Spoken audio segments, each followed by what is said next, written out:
আসসালামু আলাইকুম আমার ভাই ও বোনেরা, আশা করি যে যেখানে আছেন ভালো আছেন। আলহামদুলিল্লাহ, আমিও ভালো আছি। তো আজকে আপনাদের জন্য নিয়ে আসলাম নতুন আরেকটা ভিডিও। তো আজকে দেখাবো হচ্ছে দেশি রাতা মুরগির একদম ঝোল রান্না। একদম সিম্পল রেসিপি, মানে একদম সাধারণ কিছু মশলা দিয়ে। এটা হচ্ছে আমার মা দাদির হাতের রান্না, তাদের থেকে আমি শিখেছি। তো আজকে সেটাই আপনাদেরকে দেখাবো।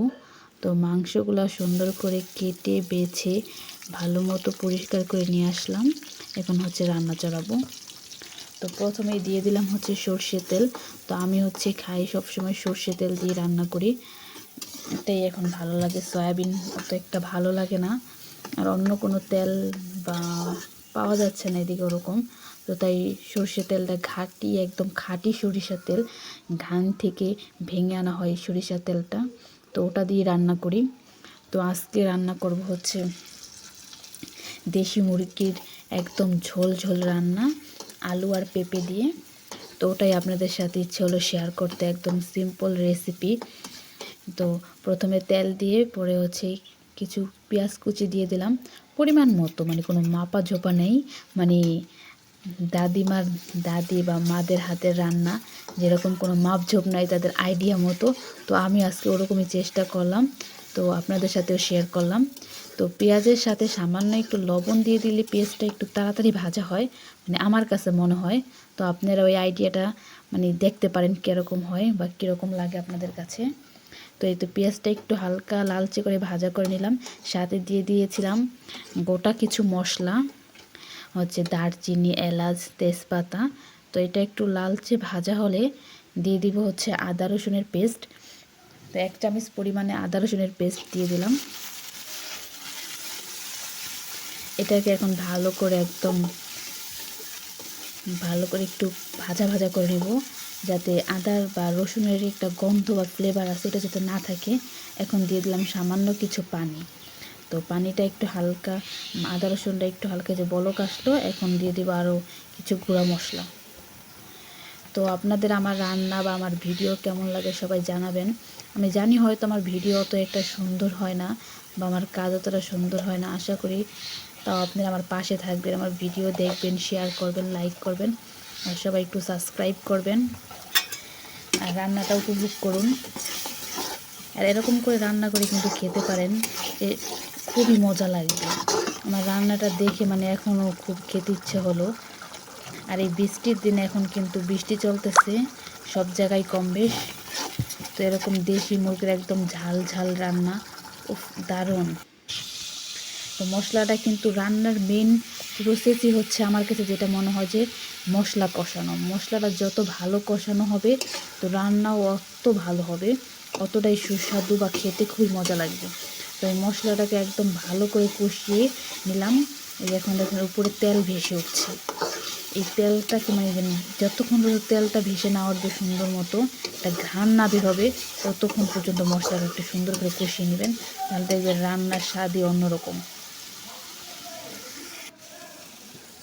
এখন আমি তো ধুয়ে রাখা মাংসগুলো মশলার ভিতরে দিয়ে দেব, মশলার ভিতরে দিয়ে ভালো মতো কষিয়ে নিব।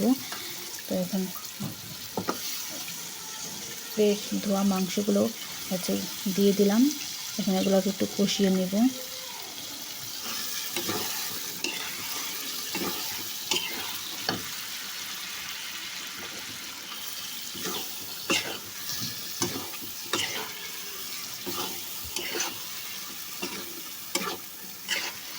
আপনারাও কিন্তু এবার রান্না করতে পারেন।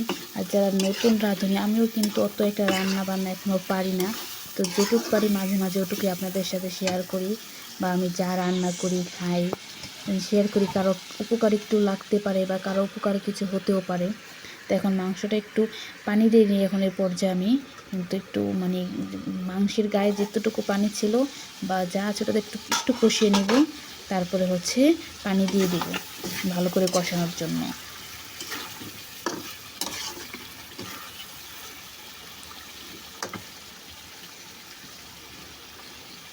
এটা এখন হাফ কেজি পানির মতো হবে, ওরকম হাফ কেজি পানি দিয়ে দিলাম মাংসটা কষানোর জন্য, ভালো মতো যাতে কষানো হয়।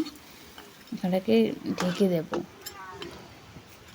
আর আমি সবসময় মোটামুটি যাই রান্না করি চুলাতে রান্না করি, মাটির চুলাতে। তো আজকে বৃষ্টির কারণে হচ্ছে গ্যাসে রান্না করলাম। বাইরে যেতে বৃষ্টি দিয়ে ইচ্ছে হলো না, তো কী করবো, তাই আর কিছু বললাম, মন ইচ্ছে করলো যে বাইরে যাই না এই প্যাক কাদা দিয়ে, তো গ্যাসেই রান্না চড়িয়ে দিলাম। মাটির চুলায় রান্নাটা হলে আরও খুবই দারুণ খেতে লাগতো। গ্যাসের চাইতে মাটির চুলা রান্না কিন্তু অতুলনীয় হয়।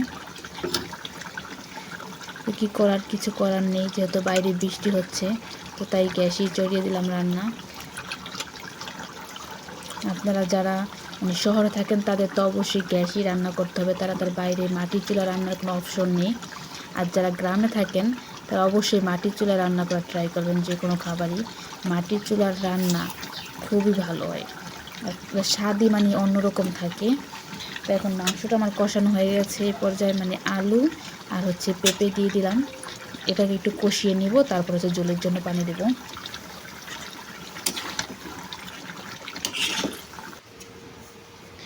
কিছু কষানো হয়ে গেছে, এখন তো আর পরবর্তীতে যে পানিটা দিলাম, এই পানিটা আমি একটু গরম করে নিয়েছি, কারণ ঠান্ডা পানি দিলে তরকারির একটা অন্যরকম হয়ে যায়। আর গরম পানিটা থাকা তরকারির ফ্লেভারটা বা খাবারের স্বাদটা বজায় থাকে। তো এই কারণে আমি একটু গরম পানি করে নিলাম, গরম পানি করে দিয়ে দিলাম। আর দিয়ে দিব ঝালের জন্য দুটো লঙ্কা, একটা কাঁচা আর একটা পাকা। তো এই যে কোনো রান্নাতে শেষ পর্যায়ে দুটো কাঁচামরিচ বা দুটো যে যার পরিমাণ মতো, কাঁচামরিচটা দিলে রান্নার একটা ফ্লেভার আসে অন্যরকম।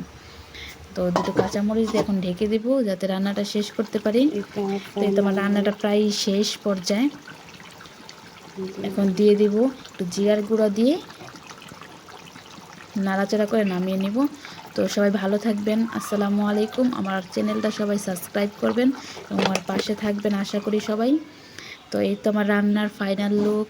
তো কেমন হয়েছে সবাই জানাবেন, আর এই রেসিপিতে কে কে রান্না করবে সবাই রান্না করে খাবেন। আসসালামু আলাইকুম, আল্লাহ হাফেজ, সবাই ভালো থাকবেন।